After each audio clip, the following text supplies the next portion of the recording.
So the trial began on January 20th, 1649 in Westminster Hall with a moment of high drama. This is Charles of Fife.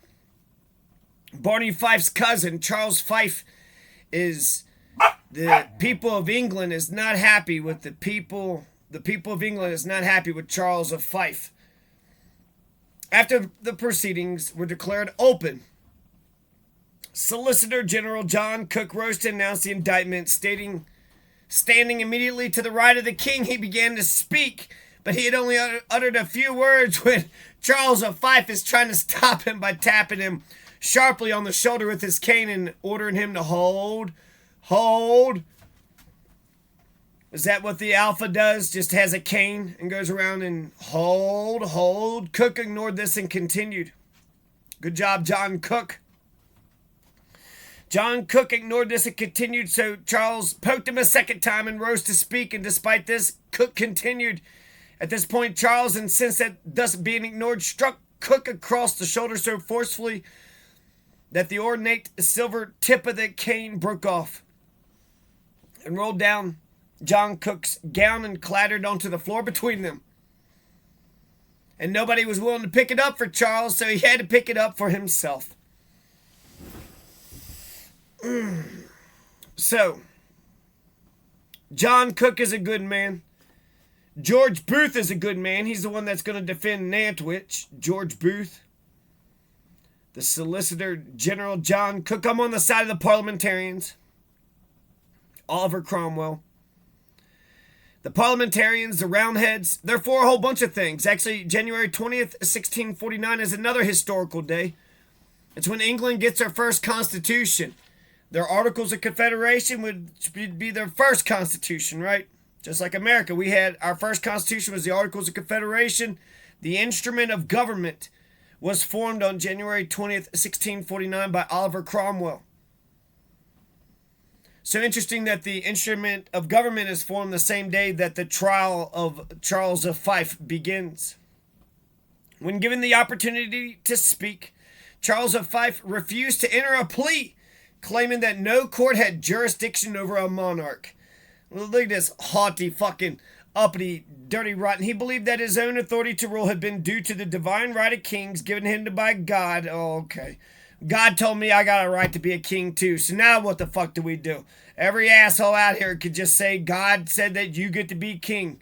And by the traditions and laws of England, when he was crowned and anointed, that the power wielded to those trying him was simply that of a force of arms. It was Parliament, motherfucker. He dissolved Parliament for 10 fucking years. Charles of Fife killed tens of thousands of people. I want to say 14,000 or 12,000 people. The Battle of Ulster. Whole bunch of Protestants. Whole bunch of English Protestants. He married Henrietta Maria. He had one foot in the church. He's supposed to be the king of a Protestant nation, and yet he's as Catholic as they fucking come.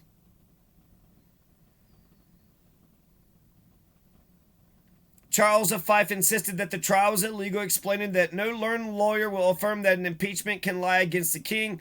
One of their maxims is that the king could do no wrong.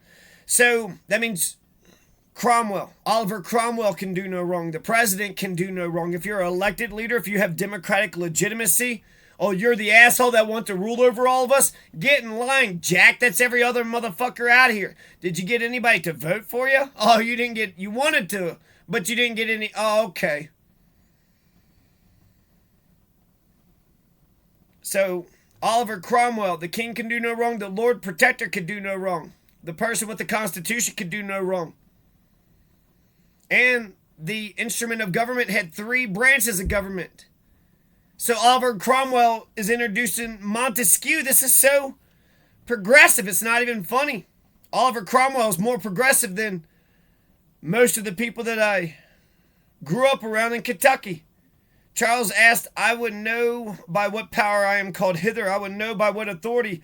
I mean, lawful authority. Charles maintained the House of Commons on its own, could not try anybody. And so he refused to plead. No, you cannot be a court of law. No. That'd be nice. Anytime anybody wants to try that, the cop arrests you for robbing a bank, just go into court and just be like, no, I do not recognize your authority. The court challenged the doctrine, and it would work just as good as it worked for him, too. The court challenged the doctrine of sovereign immunity and proposed that the King of England was not a person, but an office whose every occupant was entrusted with the limited power to govern by and according to the laws of the land and not otherwise. Now that's interesting. An office whose every occupant was entrusted with the limited power to govern by and according to the laws of the land and not otherwise. That's closer to what I believe. Both. Can't we just do both? Can't we all just get along? The court proceeded as if the king had pleaded guilty pro confesso. Not nolo contendere, but pro confesso. Fucking Latins. Rather than subjecting Charles to the pene forte et dure, that is, pressing with the stones, as was the standard practice in case of a refusal to plead. What? The pressing of the stones. You don't have the stones. You don't have the stones to press the stones. Crushing, execution, crushing. Not for sure. This is all under the High Court of Justice, where the Supreme Court gets its name, the High Court of Justice. They just came up with that name because they got to try the damn. This asshole fucking sovereign, this right-wing fucking sovereign piece of shit. The court proceeded as if the king had pleaded guilty. They didn't press with stones. That's the standard practice in case of a refusal. I feel like they're going to stone. We will stone you until you plead, guilty or not guilty. However, witnesses were heard by the judges for the further and clearer satisfaction of their own judgment and consciences. 30 witnesses were summoned. Some were later excused. The evidence was heard in the Painted Chamber rather than Westminster Hall. The Fife, Charles the Fife, was not present to hear the evidence. He wasn't even at the evidentiary hearing. Does Charles get a preliminary hearing?